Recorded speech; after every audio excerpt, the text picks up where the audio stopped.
قال ألم أقل لك إنك لن تستطيع معي صبرا قال إن سألتك عن شيء بعدها فلا تصاحبني قد بلغت من لدني عذرا فانطلقا حتى إذا أتيا أهل قرية استطعما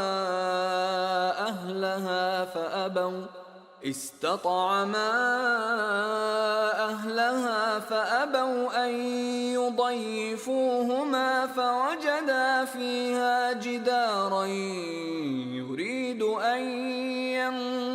ينقض فأقامه قال لو شئت لاتخذت عليه أجرا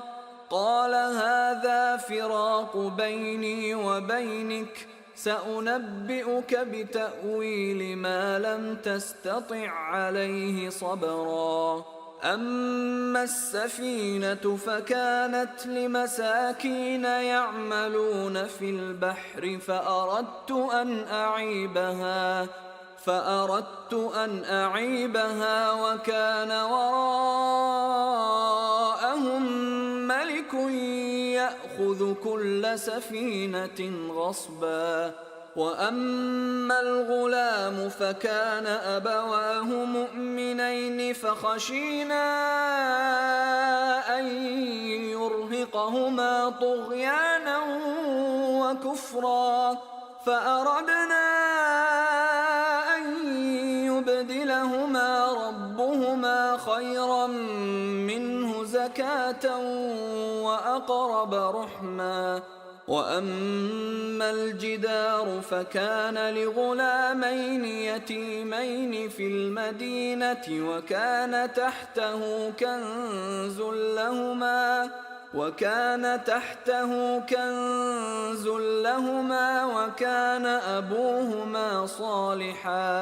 وكان أبوهما صالحا فأراد ربك أن يبلغا أشدهما ويستخرجا كنزهما رحمة من ربك وما فعلته عن أمري ذلك تأويل ما لم تسطع عليه صبرا ويسألونك عن ذي القرنين قل سأتلو عليكم منه ذكرا إنا مكنا له في الأرض وآتيناه من كل شيء سببا فأتبع سببا حتى إذا بلغ مغرب الشمس وجدها تغرب في عين حمئة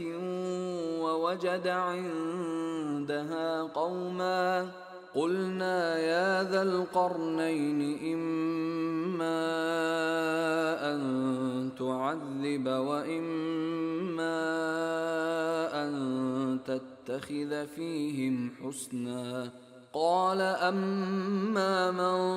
ظلم فسوف نعذبه ثم يرد إلى ربه فيعذبه عذابا نكرا وأما من آمن وعمل صالحا فله جزاء الحسنى وسنقول له من أمرنا يسرا ثم أتبع سببا حتى إذا بلغ مطلع الشمس وجدها تطلع على قوم لم نجعل لهم من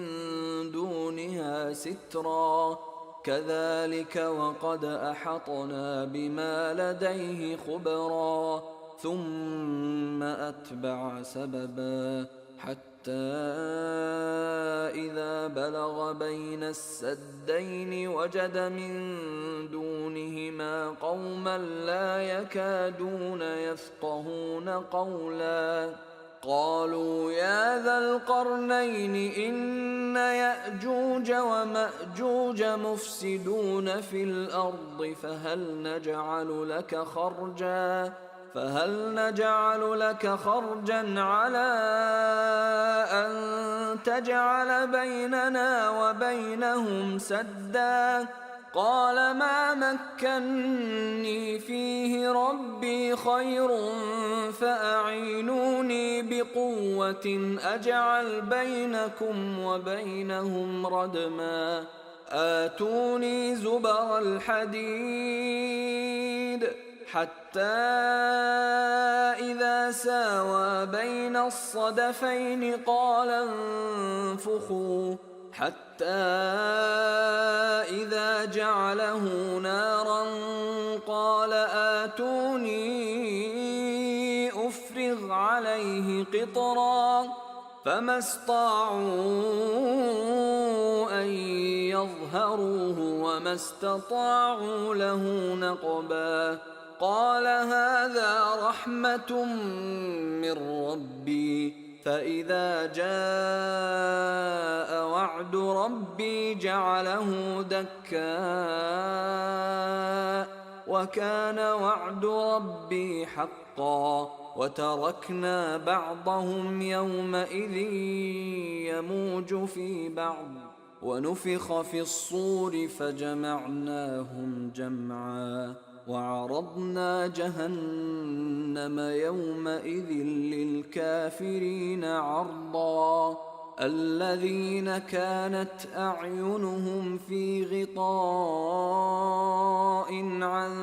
ذكري وكانوا لا يستطيعون سمعا أفحسب الذين كفروا أن يتخذوا عبادي من دوني أولياء إنا أعتدنا جهنم للكافرين نزلا قل هل ننبئكم بالأخسرين أعمالا الذين ضل سعيهم في الحياة الدنيا وهم يحسبون أنهم يحسنون صنعا أولئك الذين كفروا بآيات ربهم ولقائه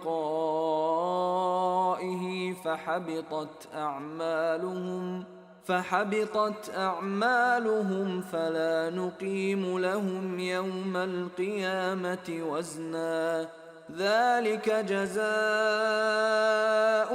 جهنم بما كفروا واتخذوا آياتي ورسلي هزوا إن الذين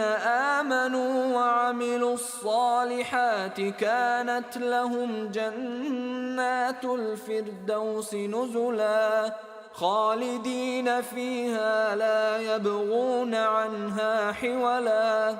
قل لو كان البحر مدادا لكلمات ربي لنفد البحر قبل أن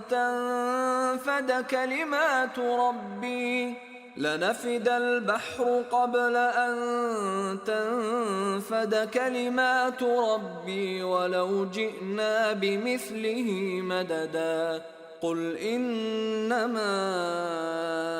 أنا بشر مثلكم يوحى إلي أنما إلهكم إله واحد فمن كان يرجو لقاء ربه فليعمل عملا صالحا ولا يشرك بعبادة ربه أحدا بسم الله الرحمن الرحيم كافها يا عين صاد ذكر رحمة ربك عبده زكريا إذ نادى ربه نداء خفيا قال رب إني وهن العظم مني واشتعل الرأس شيبا ولم أكن بدعائك رب شقيا وإني خفت الموالي من ورائي وكانت امرأتي عاقرا فهب لي من لدنك وليا يرثني ويرث من آل يعقوب واجعله رب رضيا يا زكريا إنا نبشرك بغلام اسمه يحيى لم نجعل له من قبل سميا قال رب أنى يكون لي غلام وكانت امرأتي عاقرا وقد بلغت من الكبر عتيا قال كذلك قال ربك هو علي هين وقد خلقتك من قبل ولم تك شيئا قال رب اجعل لي آية قال آيتك ألا تكلم الناس 3 ليال سويا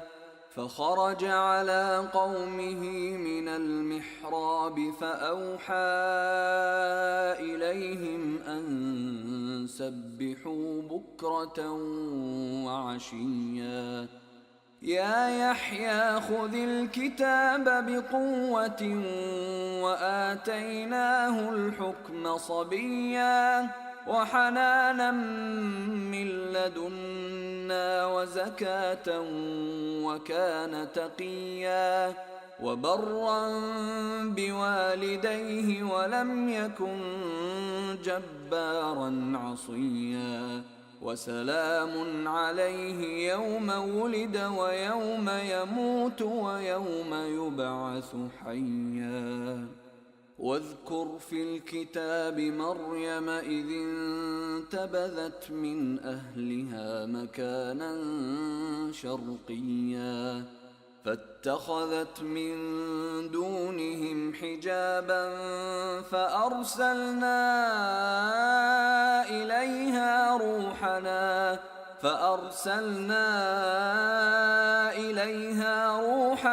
فتمثل لها بشرا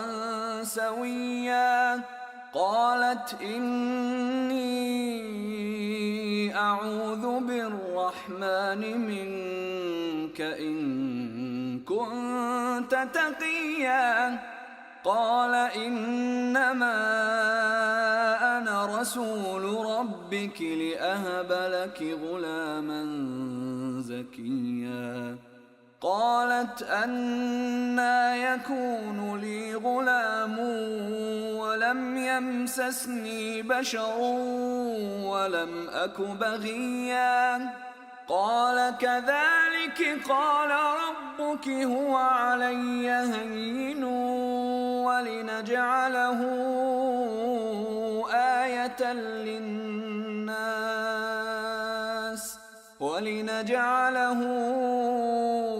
آية للناس ورحمة منا وكان أمرا مقضيا فحملته فانتبذت به مكانا قصيا فأجاءها المخاض إلى جذع النخلة قالت يا ليتني مت قبل هذا وكنت نسيا منسيا فناداها من تحتها ألا تحزني قد جعل ربك تحتك سريا وهزي إليك بجذع النخلة تساقط عليك رطبا جنيا فكلي واشربي وقري عينا فإما ترين من البشر أحدا فقولي إني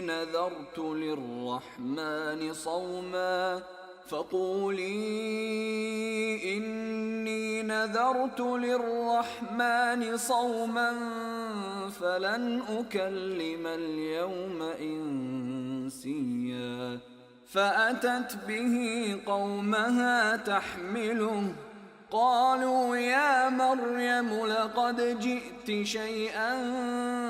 فريا يا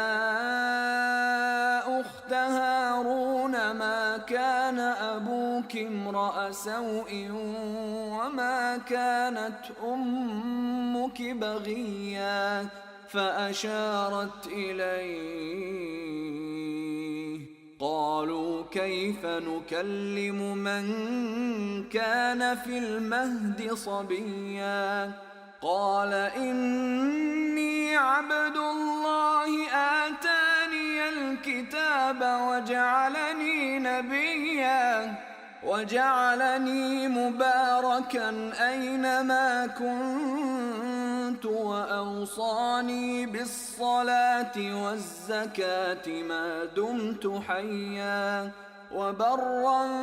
بوالدتي ولم يجعلني جبارا شقيا والسلام علي يوم ولدت ويوم أموت ويوم أبعث حيا ذلك عيسى ابن مريم قول الحق الذي فيه يمترون ما كان لله أن يتخذ من ولد سبحانه إذا قضى أمرا فإنما يقول له كن فيكون وإن الله ربي وربكم فاعبدوه هذا صراط مستقيم فاختلف الأحزاب من بينهم فويل للذين كفروا من مشهد يوم عظيم أسمع بهم وأبصر يوم يأتوننا لكن الظالمون اليوم في ضلال مبين وأنذرهم يوم الحسرة إذ قضي الأمر وهم في غفلة وهم لا يؤمنون إنا نحن نرث الأرض ومن عليها وإلينا يرجعون واذكر في الكتاب إبراهيم إنه كان صديقا نبيا إذ قال لأبيه يا أبت لم تعبد ما لا يسمع ولا يبصر ولا يغني عنك شيئا يا أبت إني قد جاءني من العلم ما لم يأتك فاتبعني أهدك صراطا سويا يا أبت لا تعبد الشيطان إن الشيطان كان للرحمن عصيا يا أبت إني أخاف أن يمسك عذاب من الرحمن فتكون للشيطان وليا. قال أراغب أنت عن آلهتي يا إبراهيم لئن لم تنته لأرجمنك واهجرني مليا. قال سلام عليك سأستغفر لك ربي إنه كان بي حفيا. وأعتزلكم وما تدعون من دون الله وأدعو ربي عسى ألا أكون بدعاء ربي شقيا. فلما اعتزلهم وما يعبدون من دون الله وهبنا له إسحاق ويعقوب وكلا جعلنا نبيا ووهبنا لهم من رحمتنا وجعلنا لهم لسان صدق عليا. واذكر في الكتاب موسى إنه كان مخلصا وكان رسولا نبيا. وناديناه من جانب الطور الأيمن وقربناه نجيا. ووهبنا له من رحمتنا أخاه هارون نبيا. واذكر في الكتاب إسماعيل إنه كان صادق الوعد وكان رسولا نبيا. وكان يأمر أهله بالصلاة والزكاة وكان عند ربه مرضيا. واذكر في الكتاب إدريس إنه كان صديقا نبيا. ورفعناه مكانا عليا. أولئك الذين أنعم الله عليهم من النبيين من ذرية آدم وممن حملنا مع نوح ومن ذرية إبراهيم وإسرائيل وممن هدينا واجتبينا. إذا تتلى عليهم آيات الرحمن خروا سجدا وبكيا. فخلف من بعدهم خلف أضاعوا الصلاة واتبعوا الشهوات فسوف يلقون غيا. إلا من تاب وآمن وعمل صالحا فأولئك يدخلون الجنة ولا يظلمون شيئا. جنات عدن التي وعد الرحمن عباده بالغيب إنه كان وعده مأتيا. لا يسمعون فيها لغوا إلا سلاما ولهم رزقهم فيها بكرة وعشيا. تلك الجنة التي نورث من عبادنا من كان تقيا. وما نتنزل إلا بأمر ربك له ما بين أيدينا وما خلفنا وما بين ذلك وما كان ربك نسيا رب السماوات والأرض وما بينهما فاعبده واصطبر لعبادته هل تعلم له سميا ويقول الإنسان أإذا ما مت لسوف أخرج حيا أولا يذكر الإنسان أنا خلقناه من قبل ولم يك شيئا فوربك لنحشرنهم والشياطين ثم لنحضرنهم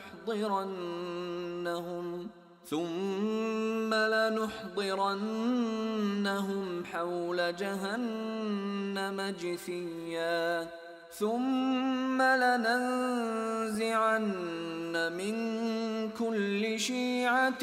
أيهم أشد على الرحمن عتيا ثم لنحن أعلم بالذين هم أولى بها صليا وإن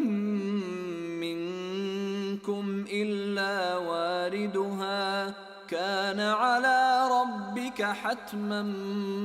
مقضيا ثم ننجي الذين اتقوا ونذر الظالمين فيها جثيا وإذا تتلى عليهم آياتنا بينات قال الذين كفروا للذين آمنوا أي الفريقين خير مقاما وأحسن نديا وكم أهلكنا قبلهم من قرن هم أحسن أثاثا ورئيا قل من كان في الضلالة فليمدد له الرحمن مدا حتى إذا رأوا ما يوعدون إما العذاب وإما الساعة فسيعلمون من هو شر مكانا وأضعف جندا ويزيد الله الذين اهتدوا هدى والباقيات الصالحات خير عند ربك ثوابا وخير مردا أفرأيت الذي كفر بآياتنا وقال لأوتين مالا وولدا أطلع الغيب أم اتخذ عند الرحمن عهدا كلا سنكتب ما يقول ونمد له من العذاب مدا ونرثه ما يقول ويأتينا فردا واتخذوا من دون الله آلهة ليكونوا لهم عزا كلا سيكفرون بعبادتهم ويكونون عليهم ضدا ألم تر أنا أرسلنا الشياطين على الكافرين تؤزهم أزا فلا تعجل عليهم إنما نعد لهم عدا يوم نحشر المتقين إلى الرحمن وفدا ونسوق المجرمين إلى جهنم وردا لا يملكون الشفاعة إلا من اتخذ عند الرحمن عهدا وقالوا اتخذ الرحمن ولدا لقد جئتم شيئا إدا تكاد السماوات يتفطرن منه وتنشق الأرض وتخر الجبال هدا أن دعوا للرحمن ولدا وما ينبغي للرحمن أن يتخذ ولدا إن كل من في السماوات والأرض إلا آتي الرحمن عبدا لقد أحصاهم وعدهم عدا وكلهم آتيه يوم القيامة فردا إن الذين آمنوا وعملوا الصالحات سيجعل لهم الرحمن ودا فإنما يسرناه بلسانك لتبشر به المتقين وتنذر به قوما لدا وكم أهلكنا قبلهم من قرن هل تحس منهم من أحد أو تسمع لهم ركزا بسم الله الرحمن الرحيم طه ما أنزلنا عليك القرآن لتشقى إلا تذكرة لمن يخشى تنزيلا ممن خلق الأرض والسماوات العلا الرحمن على العرش استوى له ما في السماوات وما في الأرض وما بينهما وما تحت الثرى وإن تجهر بالقول فإنه يعلم السر وأخفى الله لا إله إلا هو له الأسماء الحسنى وهل أتاك حديث موسى إذ رأى نارا فقال لأهلهم كثوا إني آنست نارا لعلي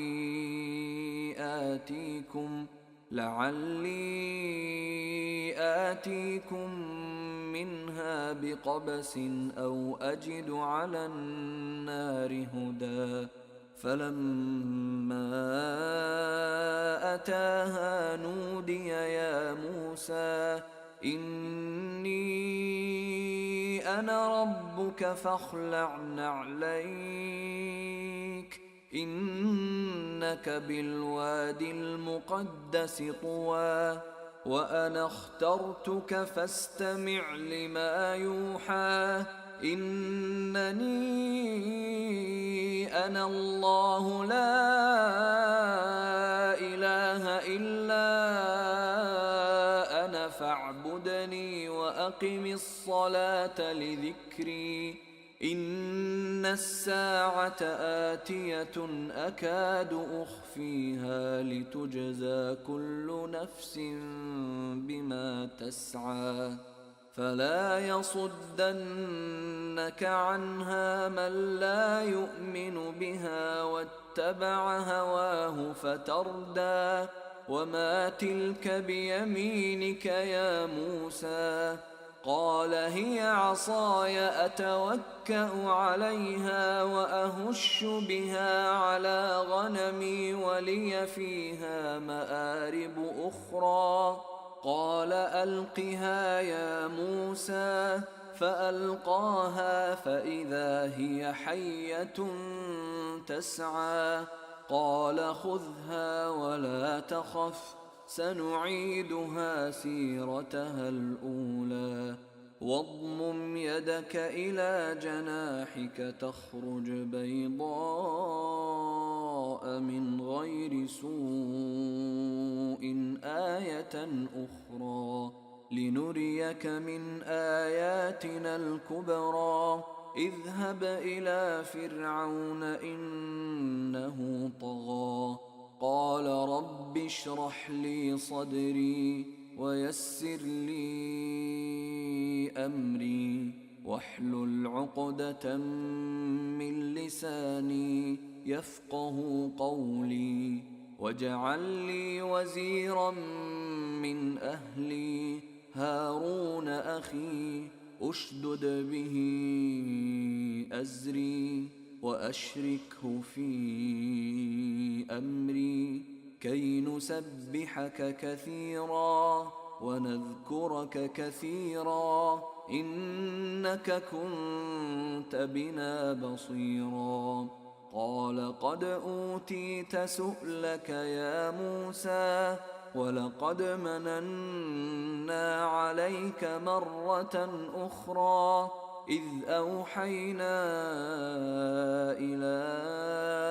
أمك ما يوحى أن اقذفيه في التابوت فاقذفيه في اليم فليلقه اليم بالساحل يأخذه عدو لي وعدو له وألقيت عليك محبة مني ولتصنع على عيني إذ تمشي أختك فتقول هل أدلكم على من يكفله فرجعناك إلى أمك كي تقر عينها ولا تحزن وقتلت نفسا فنجيناك من الغم وفتناك فتونا فلبثت سنين في أهل مدين ثم جئت على قدري يا موسى واصطنعتك لنفسي اذهب أنت وأخوك بآياتي ولا تنيا في ذكري اذهبا إلى فرعون إنه طغى فقولا له قولا لينا لعله يتذكر أو يخشى قالا ربنا إننا نخاف أن يفرط علينا أو أن يطغى قال لا تخافا إنني معكما أسمع وأرى فأتياه فقولا إنا رسولا ربك فأرسل معنا بني إسرائيل ولا تعذبهم قد جئناك بآية من ربك والسلام على من اتبع الهدى إنا قد أوحي إلينا أن العذاب على من كذب وتولى قال فمن ربكما يا موسى قال ربنا الذي أعطى كل شيء خلقه ثم هدى قال فما بال القرون الأولى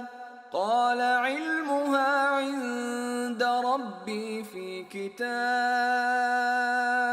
لا يضل ربي ولا ينسى الذي جعل لكم الأرض مهدا وسلك لكم فيها سبلا وأنزل من السماء ماء فأخرجنا به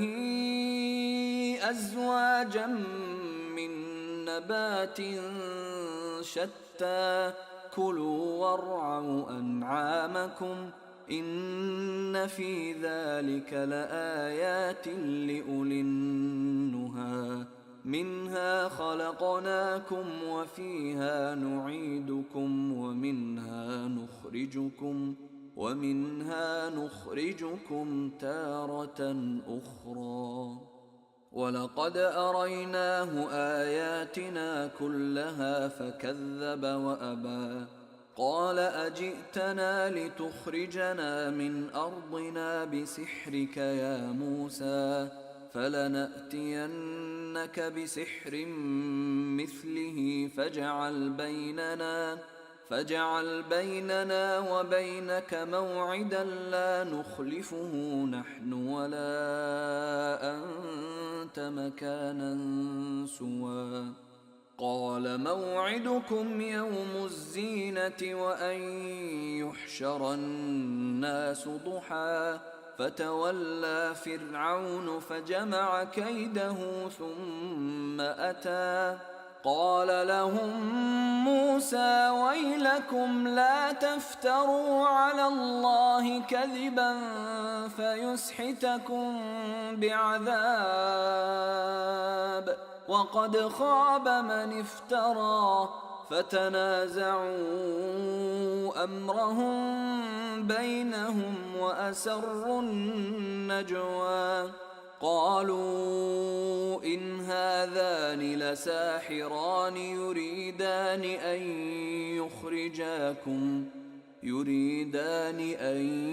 يخرجاكم من أرضكم بسحرهما ويذهبا بطريقتكم المثلى فأجمعوا كيدكم ثم أتوا صفا وقد أفلح اليوم من استعلى قالوا يا موسى إما أن تلقي وإما أن نكون أول من ألقى قال بل ألقوا فإذا حبالهم وعصيهم يخيل إليه من سحرهم أنها تسعى فأوجس في نفسه خيفة موسى قلنا لا تخف إنك أنت الأعلى وألق ما في يمينك تلقف ما صنعوا إنما صنعوا كيد ساحر ولا يفلح الساحر حيث أتى فألقي السحرة سجدا قالوا آمنا برب هارون وموسى قال آمنتم له قبل أن آذن لكم إنه لكبيركم الذي علمكم السحر فلأقطعن أيديكم وأرجلكم من خلاف ولأصلبنكم في جذوع النخل ولتعلمن أينا أشد عذابا وأبقى قالوا لن نؤثرك على ما جاءنا من البينات والذي فطرنا فاقض ما أنت قاض إنما تقضي هذه الحياة الدنيا إنا آمنا بربنا ليغفر لنا خطايانا وما أكرهتنا عليه من السحر والله خير وأبقى إنه من يأت ربه مجرما فإن له جهنم لا يموت فيها ولا يحيا ومن يأته مؤمنا قد عمل الصالحات فأولئك لهم الدرجات العلى جنات عدن تجري من تحتها الأنهار خالدين فيها وذلك جزاء من تزكى ولقد أوحينا إلى موسى أن أسر بعبادي فاضرب لهم طريقا في البحر يبسا لا تخاف دركا ولا تخشى فأتبعهم فرعون بجنوده فغشيهم من اليم ما غشيهم وأضل فرعون قومه وما هدى يا بني إسرائيل قد أنجيناكم من عدوكم وواعدناكم جانب الطور الأيمن ونزلنا عليكم المن والسلوى كلوا من طيبات ما رزقناكم ولا تطغوا فيه فيحل عليكم غضبي ومن يحلل عليه غضبي فقد هوى وإني لغفار لمن تاب وآمن وعمل صالحا ثم اهتدى وما أعجلك عن قومك يا موسى قال هم أولئك على أثري وعجلت إليك رب لترضى قال فإنا قد فتنا قومك من بعدك وأضلهم السامري فرجع موسى إلى قومه غضبان أسفا قال يا قوم ألم يعدكم ربكم وعدا حسنا أفطال عليكم العهد أم أردتم أن يحل عليكم غضب من ربكم فأخلفتم موعدي قالوا ما أخلفنا موعدك بملكنا ولكننا حملنا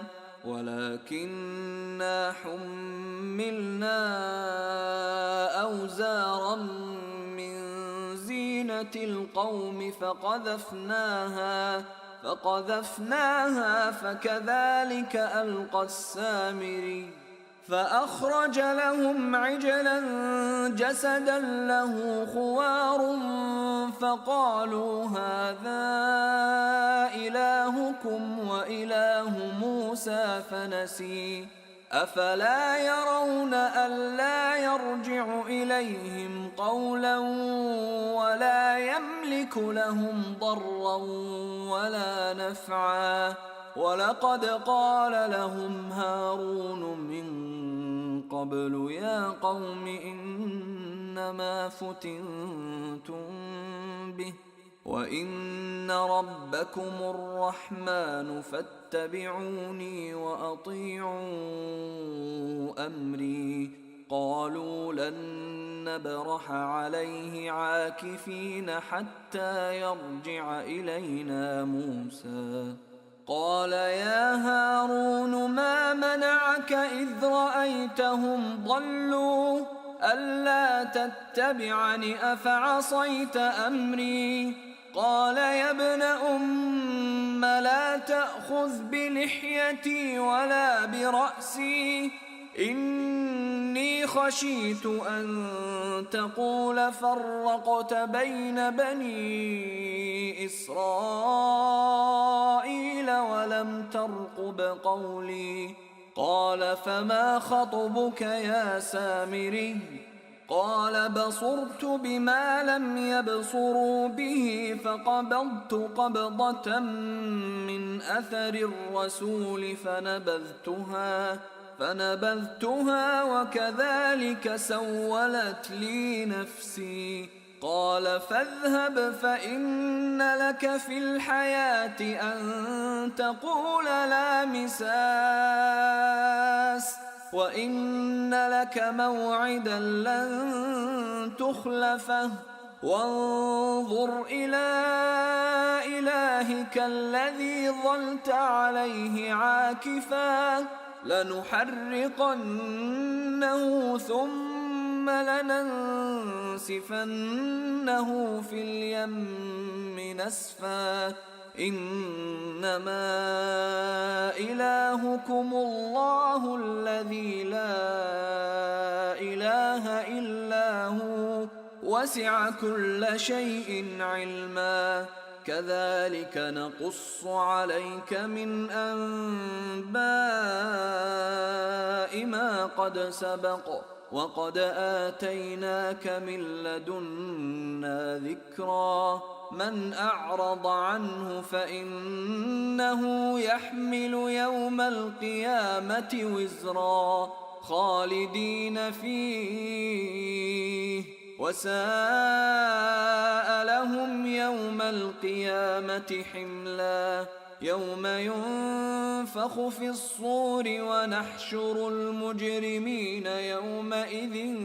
زرقا يتخافتون بينهم إن لبثتم إلا عشرا نحن أعلم بما يقولون إذ يقول أمثلهم طريقة إن لبثتم إلا يوما ويسألونك عن الجبال فقل ينسفها ربي نسفا فيذرها قاعا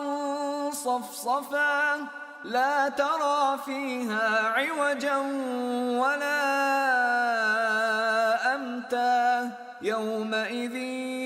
يتبعون الداعي لا عوج له وخشعت الأصوات للرحمن فلا تسمع إلا همسا يومئذ لا تنفع الشفاعة إلا من أذن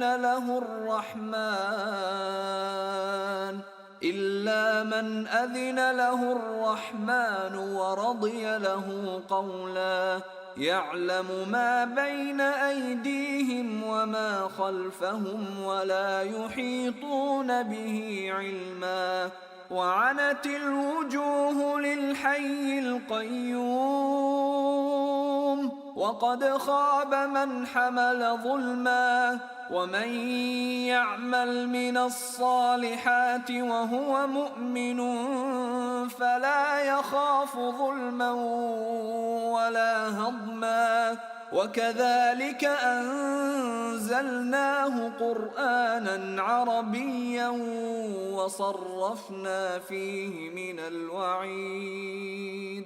وصرفنا فيه من الوعيد لعلهم يتقون أو يحدث لهم ذكرا فتعالى الله الملك الحق ولا تعجل بالقرآن من قبل أن يقضى إليك وحيه وقل رب زدني علما ولقد عهدنا إلى آدم من قبل فنسي ولم نجد له عزما وإذ قلنا للملائكة اسجدوا لآدم فسجدوا إلا إبليس أبى فقلنا يا آدم إن هذا عدو لك ولزوجك فلا يخرجنكما من الجنة فتشقى إن لك ألا تجوع فيها ولا تعرى وأنك لا تظمأ فيها ولا تضحى فوسوس إليه الشيطان قال يا آدم هل أدلك على شجرة الخلد وملك لا يبلى فأكلا منها فبدت لهما سوآتهما وطفقا يخصفان عليهما من ورق الجنة وعصى آدم ربه فغوى ثم اجتباه ربه فتاب عليه وهدى. قال اهبطا منها جميعا بعضكم لبعض عدو، فإما يأتينكم مني هدى فمن اتبع هداي فلا يضل ولا يشقى، ومن أعرض عن ذكري فإن له معيشة ضنكا ونحشره يوم القيامة أعمى. قال رب لم حشرتني أعمى وقد كنت بصيرا؟ قال كذلك أتتك آياتنا فنسيتها وكذلك اليوم تنسى، وكذلك نجزي من أسرف ولم يؤمن بآيات ربه، ولعذاب الآخرة أشد وأبقى. أفلم يهد لهم كم أهلكنا قبلهم من القرون يمشون في مساكنهم إن في ذلك لآيات لأولي النهى، ولولا كلمة سبقت من ربك لكان لزاما وأجل مسمى. فاصبر على ما يقولون وسبح بحمد ربك قبل طلوع الشمس وقبل غروبها ومن آناء الليل فسبح وأطراف النهار لعلك ترضى. ولا تمدن عينيك إلى ما متعنا به أزواجا منهم زهرة الحياة الدنيا لنفتنهم فيه، ورزق ربك خير وأبقى. وأمر أهلك بالصلاة واصطبر عليها لا نسألك رزقا نحن نرزقك والعاقبة للتقوى. وقالوا لولا يأتينا بآية من ربه أولم تأتهم بينة ما في الصحف الأولى ولو أنا أهلكناهم بعذاب من قبله لقالوا ربنا لولا أرسلت إلينا رسولا فنتبع آياتك من قبل أن نذل ونخزى. قل كل متربص فتربصوا فستعلمون من أصحاب الصراط السوي ومن اهتدى.